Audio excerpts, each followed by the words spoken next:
Karibu tena, na nilikuwa nasema kwamba ni shukrani sana, angalau Mungu anazidi kutuajalia mwaka huu 2026. Bado tunasema ni mwaka ambao bila shaka utakuwa unatoa mustakabali wa mambo mengi, lakini katika hichi kiti leo tumeajaliwa ni bahati ya mtende, kwa sababu tuko na kiongozi wa wengi katika bunge la kaunti ya Kilifi, Mheshimiwa Ibrahim Athman maarufu Matumbo, ambaye amekalia kiti chetu leo, na tunaenda kuzungumzia masuala tofauti ikiwemo masuala ya maendeleo, ikiwemo masuala ya siasa, yale ambayo yanaibuka na yale ambayo bila shaka yanaenda kutoa mwelekeo wa siasa wa kaunti hii ya Kilifi. Mheshimiwa, nasema asante sana kwa kujiunga nasi hivi leo, na pengine mwaka wako wa 2026 umeanza vipi?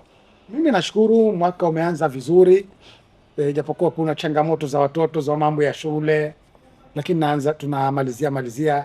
Kwa hivyo mwaka tumeanza vizuri na natumai kwa nguvu za Mwenyezi Mungu huenda mwaka huu kawa mzuri.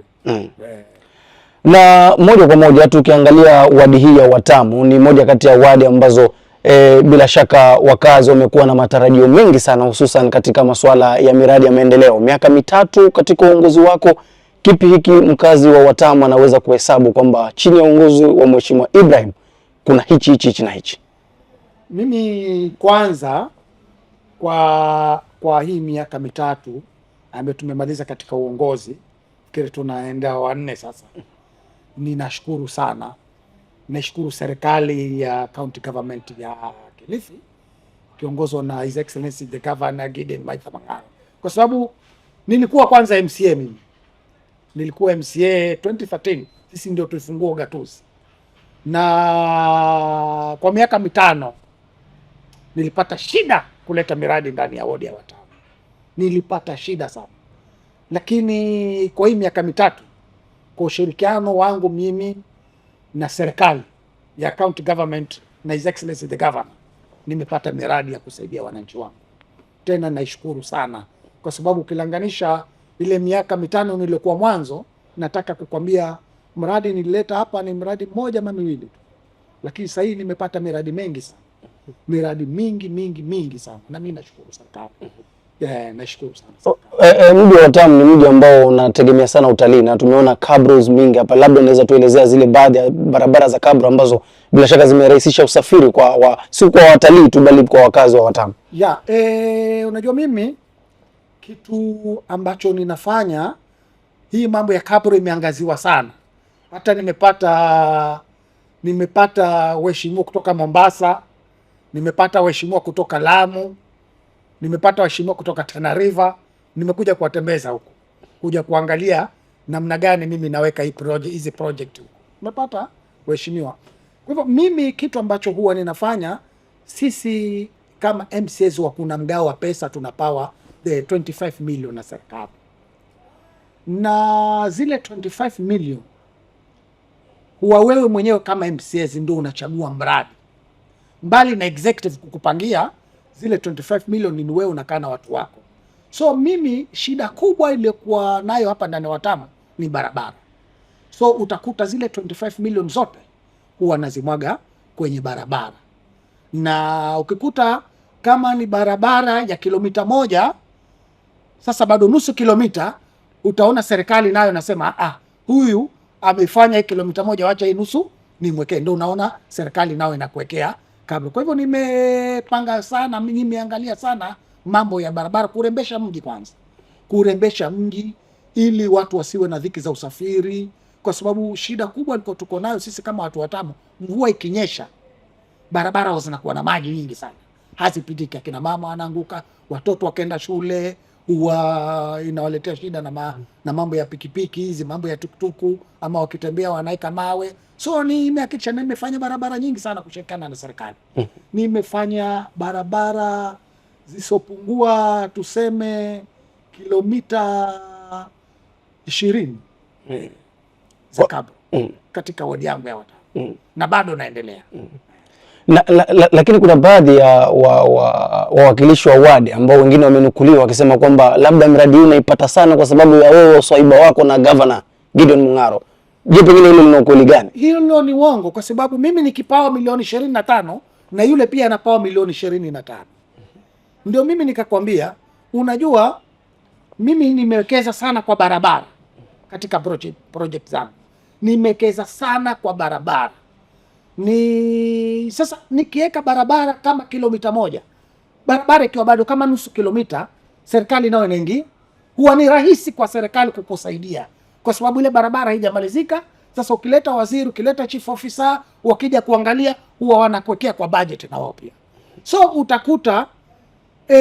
utakuta ya kwamba kama ningelikuwa sikuwezesha kwa barabara, singefikia pale mahali mimi niko, kwa sababu sote huwa tunapawa pesa, sote tunapawa pesa.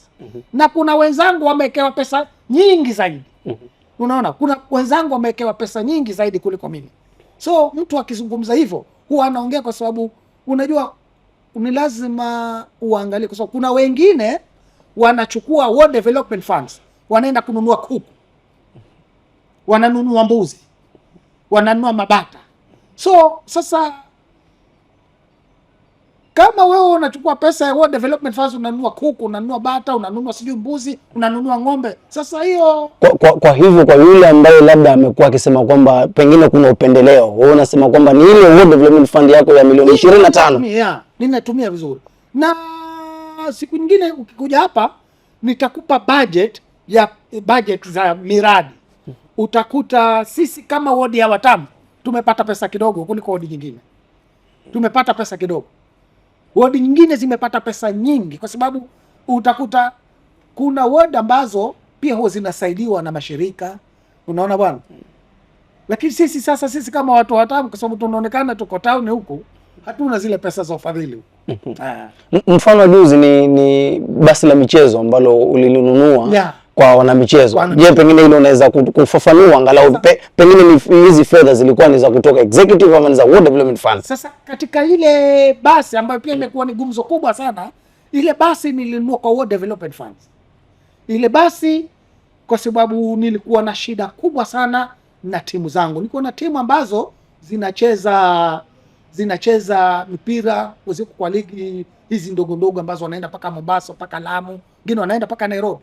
So niko na timu ya Zambarani, niko na Bambam hapa, niko na Watamu Star, niko na Baraka Chembe pale, niko na timu nyingi sana. So kukawa vijana changamoto yao kubwa ni mambo ya usafiri. Saa nyingine wanakuja kwangu, saa nyingine naona kwa mitandao wanapata shida. So mimi nikakuja na wazo kwamba wacha niweke pesa. Na ile pesa niliweka pesa ya milioni 8.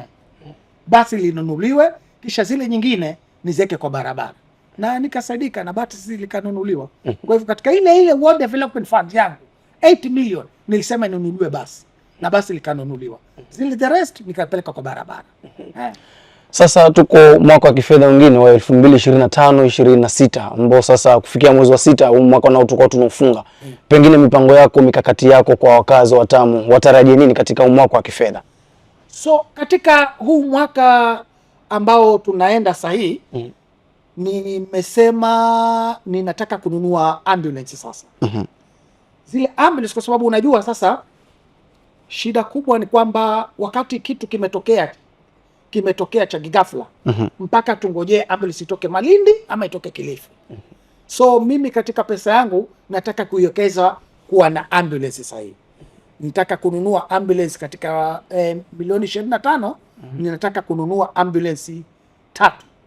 Moja iwe Baraka Chembe, iwe inaweza kusavu paka Mayungu, moja iwe hapa Jimba, na moja iwe Watamu.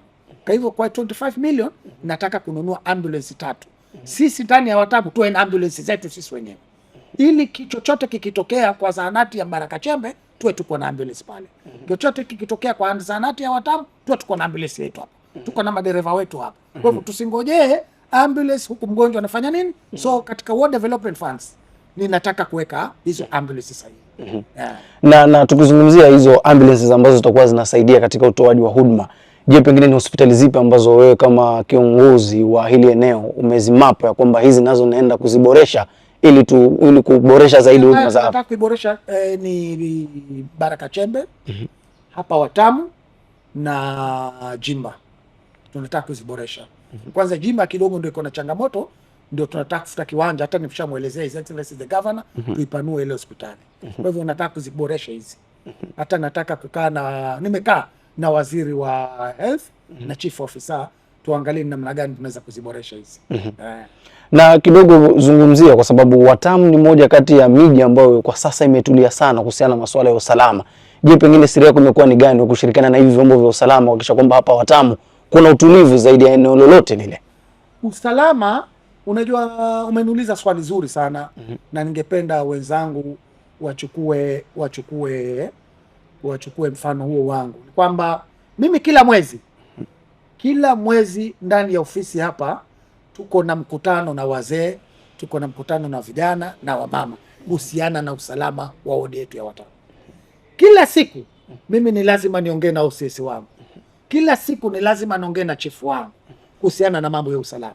Tunakaa hapa na chief, namuita hapa ofisini, nazungumza naye kama sitapata nafasi, lakini nampigia simu, ananielezea. Kila siku nampigia OCS station commander wa Watamu ward, namwambia vipi, kuna mambo ni vipi, anambia leo kuna changamoto hii, kuna changamoto. So tunashirikiana kwa karibu sisi. Tunashirikiana kwa karibu sana. Chochote kikitokea tuko na information. Ndio naona Watamu tumeboreka sana. Tumemaliza mwaka jana Disemba, wageni walikuwa ni wingi bila kusikia mgeni nyumba imevunjwa ama mtu ameibiwa, kwa sababu tulikuwa na ushirikiano. Hata OCS wetu, OCPD wa Malindi alifurahika wakati tulianza mambo ya tournament yetu. Finali tulimwona alikaa na sisi OCPD, ametoka Malindi amekuja Watamu. Na OCS tukashinda na yeye kuanzia saa 4 usiku, kuanzia saa 7 mpaka mpira ukamalizika. Saa 4 tuko na fireworks beach, tukashinda na OCS huko. Kwa hivyo tunashirikiana vizuri sana na polisi sisi. Hakuna ugomvi sisi kama community ya Watamu na polisi ama na wazee wa vijiji ama na chief. Kiusalama nashukuru tuko mbele. Sababu gani? Tunapeana time ya kukaa. Kama tukisikia kuna problem, tunaita wale vijana, tunakaa na wao, tunazungumza na wao na tunasonga mbele. Yote 9, 10 ni kwamba mheshimiwa, mwaka 2026 tumebaki na chini ya siku 400 hivi tutakuwa tunaelekea katika uchaguzi, na hapa Kilifi tayari naona mambo yameanza kwa kasi sana mwaka huu, na baada ya uchaguzi ule ambao ilikuwa ni by election ya Magarini, chama cha ODM kidogo kimeenda kikanyamaza kidogo. Sijaona kwamba ODM imechangamka sana kuhusiana na masuala ya siasa ya mwaka 2027, lakini upande mwingine tunaona wengine wameanza kuhama vyama kutoka huku mpaka huku. Je, pengine hii ODM kwa sasa, kwa sababu wewe ndio kiongozi wa wengi katika ile bunge la kaunti ya Kilifi, je, pengine ODM baada ya ule uchaguzi mdogo wa kule Magarini, mipango imekuwa ni gani hasa? Nashukuru sana. Kwanza ODM unajua ni chama ambacho hakipendi fujo, na ODM ni chama ambacho kiko na mikakati yake, na ODM ni chama ambacho wakiamua wameamua. Unaona bwana? So sisi kama wana ODM, nazungumzia mimi kama majority leader, kiongozi wengi katika bunge letu, sisi kama wana ODM tumepanga mikakati mikali sana tena sana kabisa. Ndio unaona, na ukitaka kuamini ya kwamba tuna mikakati mikali, ndio unaona huwezi sikia kiongozi wa ODM amehama chama kingine katika Kilifi, na hutosikia kiongozi wa chama cha ODM ametoka, ambaye yuko mamlakani, ameenda chama cha UDA ama ameenda chama cha PA. Hiyo hutosikia. Na mimi nataka kuhakikishia sisi kama ODM tuko na tofauti zetu, lakini dakika mwisho sisi kama ODM huwa tunakuja pamoja. Kwa hivyo si ya kwamba tumenyamaza, tunapanga mikakati na karibuni Hapo awali hizi tofauti za ODM hapa Kilifi zilikuwepo. Je, saa hizi zilisuluhishwa ama suluhishwa vizuri sana? Zimesuluhishwa vizuri sana. Yule alikuwa anatusumbua tulitoa yeye, na kiongozi wetu wa chairman wetu ni His Excellency the Governor Mung'aro, na tunaona chama kiko sawa. Hivi karibuni tutakuwa na mkutano mkubwa wa chama cha ODM ndani ya Kilifi tukiitwa na His Excellency the Governor kupanga mikakati yetu. Tumejaribu kupanga chini. Unajua sisi kama vile nimekwambia, si watu wa kwenda mazishini kuuza chama cha ODM. Chama cha ODM kilijiuza kitambo sana. Sasa hii ni mikakati tu ya kushinda viti, ni mikakati ya kushinda viti kama kawaida yetu. Na tunapanga mikakati. Je, pengine unaona kuaga kwa aliyekuwa kinara wa chama hicho Raila Odinga huenda kukaathiri kwa njia moja au nyingine siasa ya hapa Kilifi? Haiwezi kuathiri, haiwezi kuathiri kabisa. Haiwezi kuathiri kabisa, na nikikwambia kwamba haiwezi kuathirika ni kwamba kuathirika, pengine usikie mimi kama majority leader nimetoka chama ya ODM, nimeachana nayo, nimeenda kujiunga na chama kingine. Pengine usikie mbunge kama kama Women Rep Mbeyu ametoka chama cha ODM ameenda kujiunga. Pengine usikie mbunge Kilifi South. Sasa hakijaathirika chama, bali tunazidi kupanda na tutapokea wageni wengi sana. Tunapokea wageni wengi kutoka vyama vile vingine, hata kutoka chama cha PA. Na ukizungumzia kuhusiana na kuhama kwa vyama, kuna mheshimiwa ambaye hivi majuzi alitoka chama cha UDA ambao ndo chama tawala humu nchini na akajiunga na chama cha PA. Je, wewe kwa mtazamo wako? Ukisema mheshimiwa inatekana pia wananchi wafahamu. Huyo ni mheshimiwa Aisha Jumwa ambaye aligura alitangaza, na kwa sasa tayari ameanza mikutano na wananchi. Nataka tu nikwambie, unajua ndio ninakwambia sisi si watu wa kuongea sana, na especially mtu kama mimi lengo langu ni kuhakikisha Mung'aro amerudi ugavana. Lakini kwa vile umeniuliza hili swala, wananchi nataka pia waelewe. Unajua Aisha Jumwa ndiye aliuza UDA, akishirika ndio aliunda UDA. Aisha ndiye aliunda UDA, na Aisha alikuwa anatumika sana kuzunguka taifa letu la Kenya kuuza chama cha UDA, na bahati nzuri wakashinda, akawa waziri, anajua vile alivyofanya, akafutwa. Lakini nataka nikwambie, Aisha kutoka chama cha UDA kuja PA,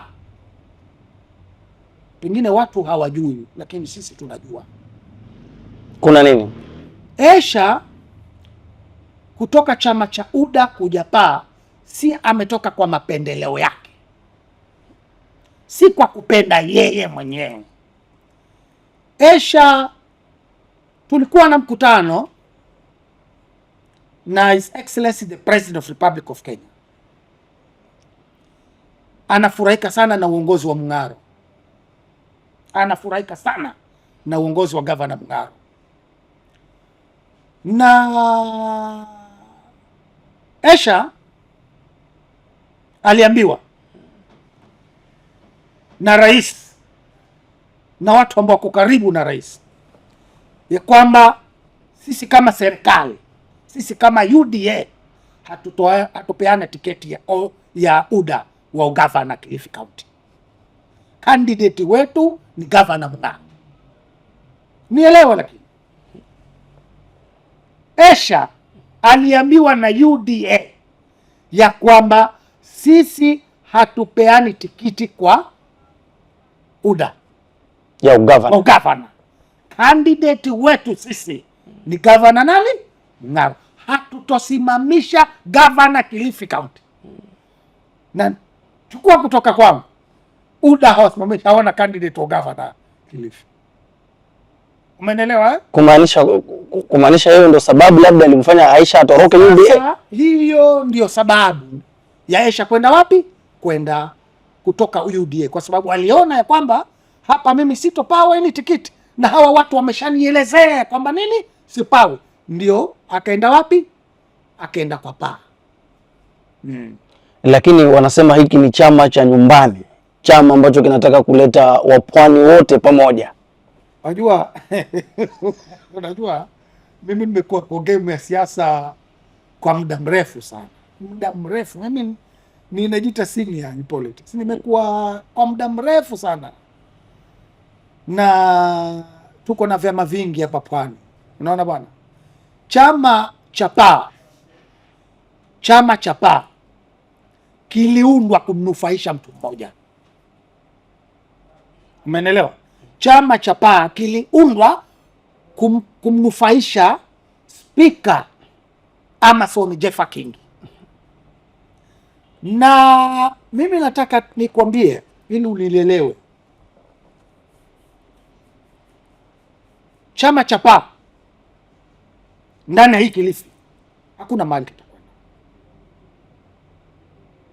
Kumaanisha nini? Ninakwambia kwa sababu gani? Katika siasa kuna watu wanaitwa big fish, umeelewa? Kuna viongozi ambao wako na msisimuko, ambao wakisimama huku nyuma wamefuatwa na nani? Wako na watu, tumeelewana? Na wako kwenye chama cha PAA wanangoja firimbi ilie time yoyote wakuje kwa chama cha ODM. Hata nafasi tumewekea, na wako kwenye nini? Na elected MCS, elected member of parliament, wanangoja firimbi ilie tu tuwape certificate wakuja kwa ODM. Je, pengine hii ndio sababu labda hatujamwona Aisha Jumwa tangu agurie PAA, kwamba hatujamwona na wabunge waliochaguliwa na PAA na MCS, hususan hapa kwa MCS wa PAA? Wacha mimi nikwambie, wale wote ambao wako nyuma ya Aisha Jumwa ni watu wa vichochoroni. Ndio maana akizungumza yeye kwisha mkutano. Hakuna mtu mwenye kusimama kwa Aisha Jumwa ambaye anasikika na anajipika ama ako na sifa na ya wananchi, hakuna.